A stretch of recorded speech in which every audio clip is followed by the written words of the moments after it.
Ошентип биринчи оюндун жыйынтыгы менен Достук командасын алды. Баяман Мурайлимов менен бир интервью кылып коелу. Баяман, ассаламу алейкум. Алейкум ассалам. Кандай? Жакшы өзүңүз. Микрофон жакыныраак кармап аласың, Кандай болду Баяман оюн? Оюн жакшы болду, Кудайга шүгүр. Жеңиш биз жака насип болгон жеңиш.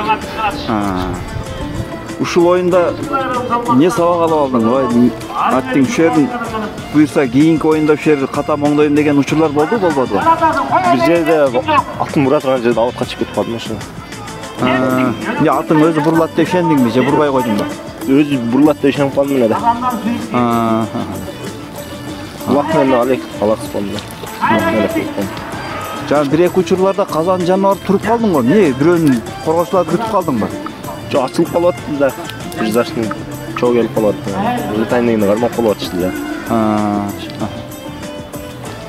Могу кайсы бир салымда жогорку казанга атың тизгини жок эле өзү эле барды го. Ооба, любой жерден эле өзү бар.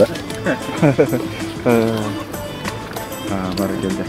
Сүйлө оюндун ичинен, оюн кандай болду? Оюн жакшы болду, Кудайга шүгүр. Кырсыгы жок, жакшы болду.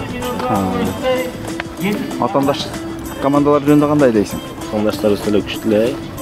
Жеңиш бизге насип болгон экен, биздин колубуз жүрүп кетти. Ат эмне деп атат Мурдаш?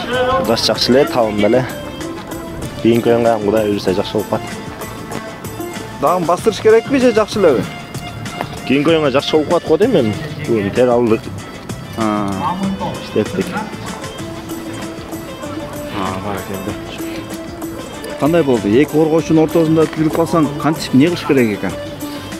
Бу жерде эме бар экен, ошого такап токтотуп эле. Дуалгабы? Дуалга.